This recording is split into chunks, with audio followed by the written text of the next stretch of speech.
Alright, so since both reviews of Spectre and Steve Jobs are late, why not just put them into one video?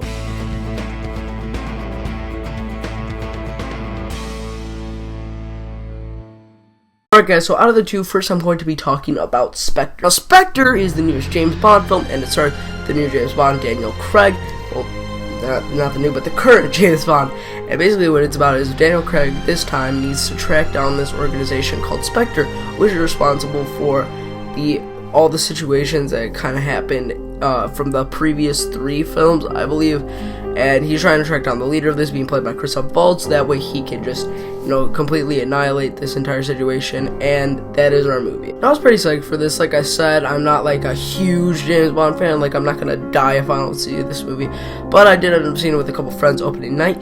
And how was it? Well, let's find out. I have to say, the Spectre was surprisingly a very, very solid movie. First of all, the acting. The acting's really good. Daniel Craig, obviously, he does a great job at James Bond, and this is no exception. He's very good in his role. He definitely, I just love him as James Bond.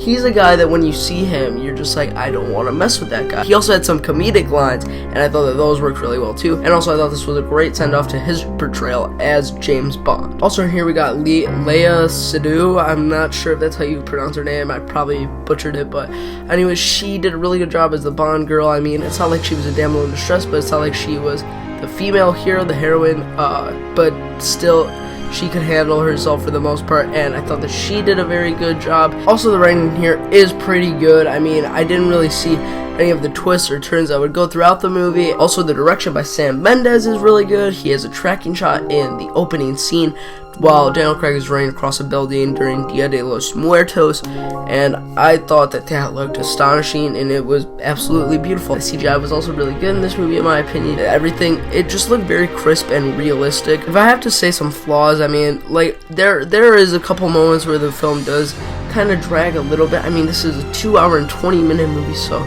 I mean, it's going to drag. I mean, it's kind of inevitable. Christoph Waltz is underutilized quite a deal in the movie. Like, he's at the very beginning, and then he's like the final 20 minutes, and it's like, you could have done so much more with him. Either way, I still thought that the Spectre was a very solid movie, and if you haven't seen it and you're a fan of James Bond, definitely recommend you check this one out. Overall, I'm going to give Spectre a B+. It's a very solid conclusion to Daniel Craig's portrayal as James Bond. Next up is the one that I feel is the better one of the two, and that is Steve Jobs. Steve Jobs stars Seth Rogen, Michael Fassbender, Kate Winslet, and what this film is about is it is about Steve Jobs, and we follow 3 stories of how him in 1984 presenting the Macintosh, him in 1988 when he presented the Next Cube, and him in 1999, which I forgot just now.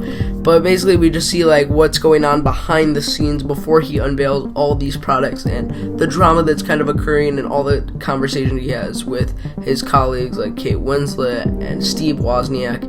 And that's the movie. Now, I was really excited for this movie. I love Danny Boyle as a director. 127 Hours, one of my favorite movies of all time.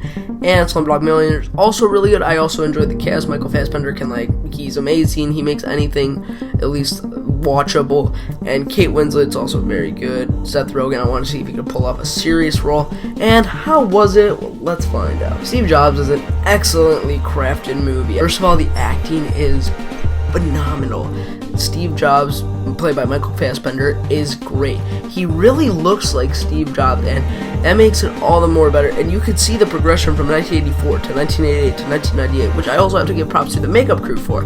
And his attitude changes as well. And overall, I just thought he portrayed Steve Jobs very well. I feel like this was the real life Steve Jobs, and from what I've read about, it is very similar to him. So overall, I thought Michael Fassbender did great. Kate Winslet was also really good in the movie. She was pulling off like a Polish accent, which I thought was pretty good.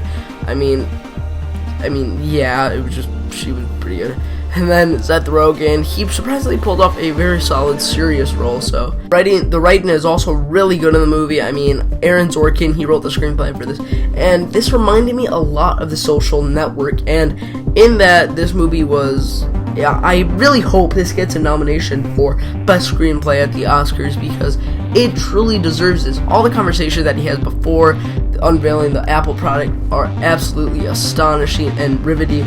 and I really did enjoy listening to all these, and I enjoyed watching Steve Jobs actually talk and kind of being a dick, but also a likable dick at the same time. But in my opinion, the best part about this movie is the direction. Danny Boyle does a fantastic job, and throughout each time period, you can see how, like, he changes how the film is shot, like, the composition of the shot from 1984 to 1998 to 1998, and it looks great. Like, everything gets modern as the movie gets closer to modern day, and I was like, whoa, you did a great job there, Boyle. It could have been cut down a little bit, just like a tiny bit, and there is a somewhat unnecessary side plot with his wife and his kid, which isn't really his kid, but nonetheless, Steve Jobs is still a very good movie, and if you haven't seen it already, I highly suggest you see it. Overall, I'm going to give Steve Jobs an A-. It is a great movie, and like I said, if you haven't already, please check this one out.